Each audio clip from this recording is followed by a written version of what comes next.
여러분 오늘도 하루를 잘 시작하셨나요? 비가 와서 우리가 좀 지치고 좀 무기력해질 수 있는데 좀 힘내고 오늘 하루를 시작했으면 좋겠고요. 오늘도 우리 말씀 같이 나누도록 하겠습니다. 우리 먼저 어제 읽은 말씀을 나누면요. 어제는 이사야 19장 16절부터 25절까지의 말씀을 나누었는데 애굽에 대한 메시지가 19장에 기록되어져 있잖아요. 근데 앞부분 15절까지는 애굽에 대한 심판의 메시지였다면 16절부터는 애굽의 회복에 대해서 이야기하고 있습니다. 이사야는 그날에 대해서 다시 한번 이야기합니다. 그날이 오면 어떤 일이 일어날까요? 그날이 오면 애굽이, 하나님을 알지 못하던 그 애굽이 하나님을 두려워하게 되고 하나님을 경배하게 되고 애굽 땅에 하나님을 위한 제단이 생겨서 그들이 하나님을 예배하게 될 것입니다. 애굽뿐만 아니라 아수르도 하나님을 경배하는 날이 올 것이라고 말합니다. 그리고 그날이 오면 애굽, 아수르, 유다 모든 민족이 하나님의 축복을 받게 될 것이라고 이사야 선지자는 선포하고 있습니다. 하나님은 열방에 대한 심판의 메시지 가운데 회복을 이야기하십니다. 왜냐하면 하나님은 심판을 위해서 심판하시는 분이 아니라 회복을 위해서 심판하시는 분이시기 때문입니다. 하나님은 어제 본문을 보면 애굽을 나의 백성이라고 부르시고 아수르를 나의 손으로 지은 아수르라고 부르십니다. 유다 민족은 물론 나의 기업이라고 말씀하십니다. 이스라엘만 하나님의 백성이 아니라 유다만 하나님의 백성이 아니라 모든 민족이 하나님의 백성입니다. 우리말에 열 손가락 깨물어 안 아픈 손가락 없다는 말이 있잖아요. 하나님에게도 마찬가지입니다. 하나님이 유다만 사랑하는 것이 아니라 하나님은 모든 민족을 사랑하십니다. 왜냐하면 하나님 지으셨기 때문이죠. 그런데 하나님이 이스라엘을 먼저 부르신 이유는 뭐예요? 다른 민족들이 하나님을 알게 할 수 있는 제사장의 역할, 하나님께로 나올 수 있도록 돕는 역할을 이스라엘이 해야 되기 때문입니다. 하나님은 이스라엘 민족 가운데 분명히 이야기하셨습니다. 출애굽 후에 시내산에서 하나님은 너희들은 제사장 나라라고 말씀하셨습니다. 그들은 다른 민족들을 하나님께로 이끄는 민족이어야만 하는 것입니다. 그런데 문제는 이스라엘이 그 역할을 잘 감당하지 못했다는 것입니다. 그래서 하나님은 그날에 그런 일들이 일어날 것이라고 이사야를 통해서 이야기해 주시고 계신 것이죠. 그날이 오면 모든 민족들이 하나님을 바라보고 하나님 앞에 무릎 꿇고 하나님을 경배할 것입니다. 먼저 부름받은 사람들은 그렇게 그날을 소망하는 사람들이어야만 하는 거죠. 우리도 마찬가지인 것 같습니다.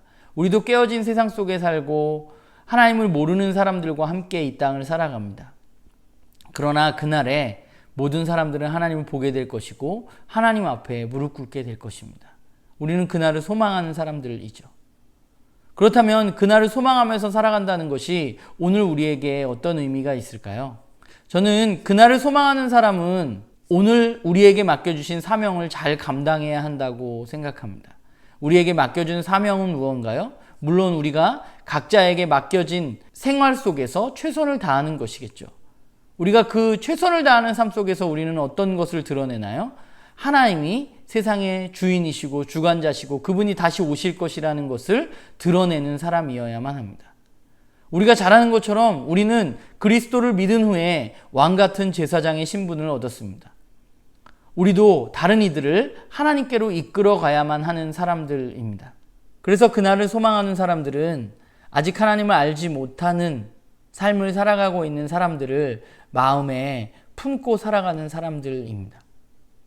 그리스도인들은 하나님을 알지 못하는 사람들, 또 죄악 가운데 빠져 있는 사람들을 혐오하거나 배제하거나 정죄하는 사람들이 아니라 그들을 마음에 품고 그들이 하나님께로 나아올 수 있도록 돕는 사람입니다. 그게 제사장입니다. 안타까운 것은 오늘날 한국 사회를 바라보면 하나님을 믿는다고 하고 그날을 소망한다고 하면서 하나님을 알지 못하고 또 죄된 삶을 살아가는 이들을 혐오하고 배제하고 차별하는 사람들을 보게 됩니다.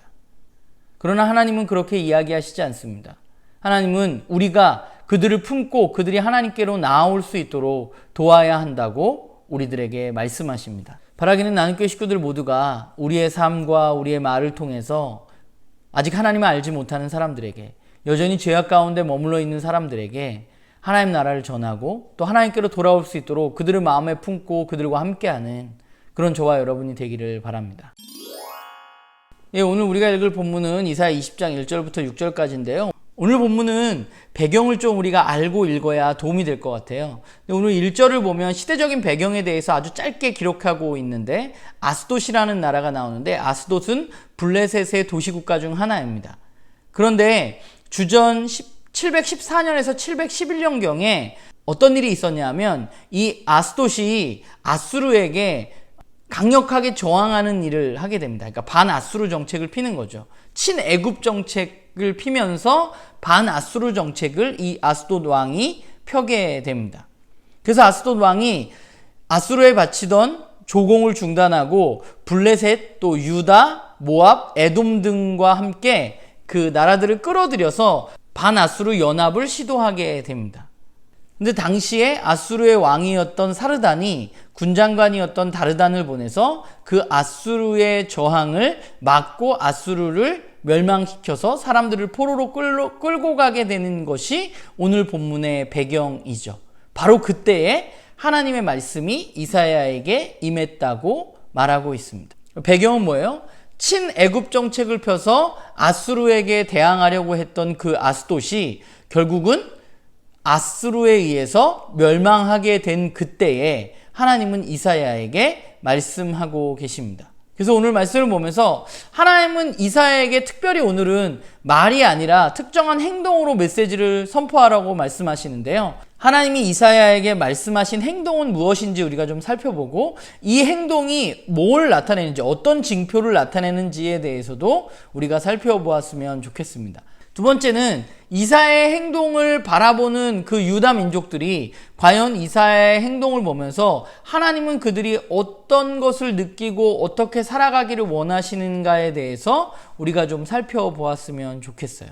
그리고 또 한 가지는 오늘 본문을 보면서 하나님은 이 본문을 읽고 있는 오늘의 저와 여러분에게 어떤 메시지를 주시는지 우리 함께 좀 묵상하는 그런 하루가 되었으면 좋겠습니다.